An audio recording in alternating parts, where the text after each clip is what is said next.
আসসালামু আলাইকুম, ডাক্তার ফায়াম তাজ বাফি নিউতে বলছি। আমি করোনা ভাইরাসের ভ্যাকসিন পেয়েছি এবং আজকে আমি আপনার সাথে শেয়ার করতে চাই কি ধরনের সাইড ইফেক্ট আমি এক্সপিরিয়েন্স করেছি। আমি মডার্না ভ্যাকসিনটি নিয়েছি। Initially Pfizer vaccine roll out করা হয় ইউনাইটেড স্টেটের মধ্যে, আপনারা জানেন, এবং এই সপ্তাহে মডার্না ভ্যাকসিনটি দেওয়া হচ্ছে। তো আমি আসলে মডার্না ভ্যাকসিন একটু ওয়েট করতেছিলাম। It just my personal preference, I feel more connected with the Moderna ভ্যাকসিনটি। আপনারা হয়তো জানেন যে মার্চ এপ্রিল মাসে আমি এটা নিয়ে একটা ভিডিও বানিয়েছিলাম এই মডার্নার mRNA ভ্যাকসিনটি নিয়ে। So I want to get this vaccine and alhamdulillah I got it. So vaccine পাওয়ার পর ইনিশিয়ালি যে ধরনের সমস্যা আমার হয় যে আমি বাম হাতে নিই, because I am right hand dominant, আমি ডান হাত দিয়ে আমি লেখি বা কাজ করি মোস্টলি। সো বাম হাতটি সাধারণত তেমন একটা ইউজ করা হয় না, তো আমি বাম হাতে নিয়েছিলাম। তো নেওয়ার পর ওই জায়গাটি একটু হালকা ফুলে যায়, মাসলের মধ্যে ব্যথা করে, কারণ ইনজেকশনটি ইন্ট্রামাসকুলার, সো মাসলের মধ্যে দেওয়া হয়। একটা আনইজ একটা ফিলিং ছিল সারা শরীরের মধ্যে।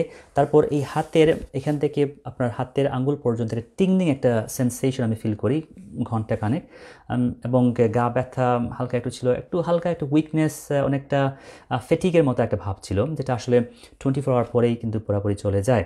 আমাকে কোনো ওষুধ নিতে হয়নি, না আমার মধ্যে কোনো ধরনের কোনো অ্যালার্জিক রিয়াকশন বা সিভিয়ার রিয়াকশন যেগুলো আপনারা শুনতেছেন মিডিয়াতে, ওইগুলো কোনো কিছু হয়নি। তো আমার কলিগের সাথে কথাবার্তা বলার পর এবং ওনার সাথে কথা বলার পর আমরা যে ধরনের রিয়াকশনগুলো আমরা দেখতেছি এই ভ্যাকসিন নেওয়ার পর, যে ইউজুয়াল জিনিস, মাথা ব্যথা, হালকা গা ব্যথা, গলা ব্যথা, হালকা জ্বর আসতে পারে, এই ধরনের যে সমস্যাগুলো হচ্ছে, এটা কিন্তু অন্যান্য যে কোনো ভ্যাকসিন নেওয়ার পরেই হয়। It's not anything unusual.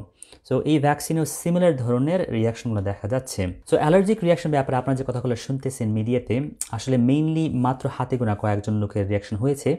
আর বলা হচ্ছে যে আসলে মিলিয়নে 10 লাখের মধ্যে একজনের এই ধরনের রিয়াকশন হচ্ছে, which is very very normal thing. আপনার এনি ভ্যাকসিন, এনি ধরনের প্রোডাক্টের ক্ষেত্রে কিন্তু এই ধরনের রিয়াকশন হতে পারে। এটা আনকমন একটা জিনিস না। আর এই যে রিয়াকশনগুলো, হ্যাঁ, এগুলো সিভিয়ার অ্যালার্জিক রিয়াকশন, যেখানের মধ্যে আসলে আপনাকে মানে সাথে সাথে কিছুটা ট্রিটমেন্ট নিতে হয়। ইভেন অ্যাপিনেফ্রিন নামে একটা ইনজেকশন আপনার শরীরের মধ্যে ঢুকিয়ে দিতে হয়।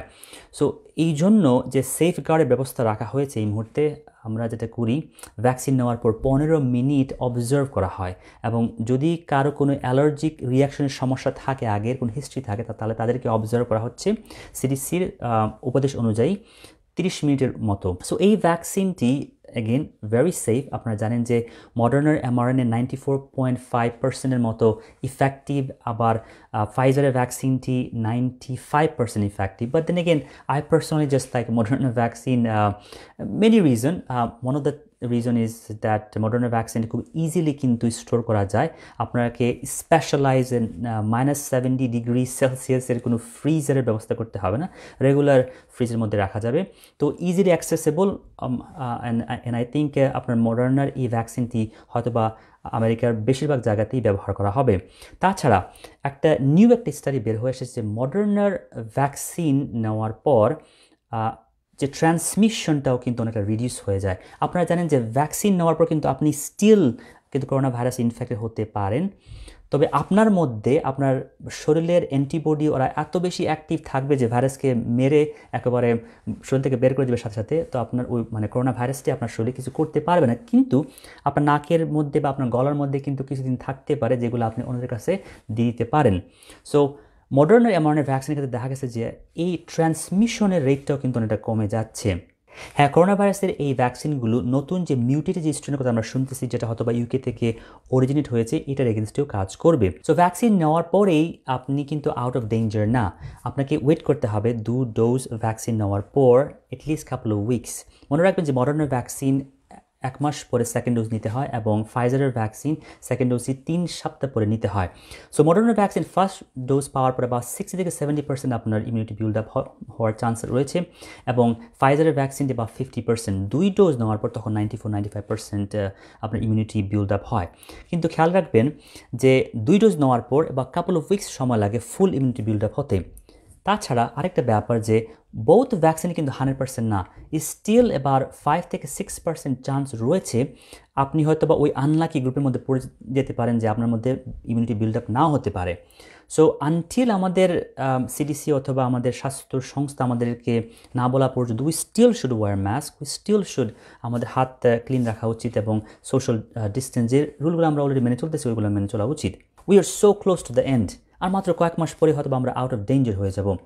এই শেষ মুহূর্তে এসে আমরা যেন কোনো মিস্টেক না করি, আমরা যেন সঠিক তথ্য সঠিক সোর্স থেকে যেন আমরা পাই। এই ভ্যাকসিনের ব্যাপারে যারা এক্সপার্ট, যারা আপনার মেডিকেল সায়েন্টিস্ট, যারা এই ভ্যাকসিন নিয়ে কাজ করছেন অথবা যারা ফিজিশিয়ান প্রোভাইডার, তাদের কাছ থেকে যেন আমরা এই ভ্যাকসিনের ইনফরমেশন, এই সেফটি এফিকেসি নিয়ে ওনাদের কাছ থেকে যেন আমরা ইনফরমেশন নেই। মুদির দোকানের গুজব থেকে যেন আমরা রেফারেন্স না নেই। তো ইনশাআল্লাহ আমরা এতদিন ধরে আমরা প্রতিরোধ করতেছিলাম এই করোনা ভাইরাসের এগেনস্টে, এখন আমরা কিন্তু অফেন্সে আছি, এখন আমরা ফাইট ব্যাক করতেছি। আসুন আমরা সবাই করোনা ভাইরাসের ভ্যাকসিন নিয়ে আমরা যে হার্ড ইমিউনিটি বিল্ড করার চেষ্টা করতেছি ওটা গড়ে তুলি, আমরা এই পৃথিবীটাকে আবার করোনা মুক্ত করি। আসসালামু আলাইকুম।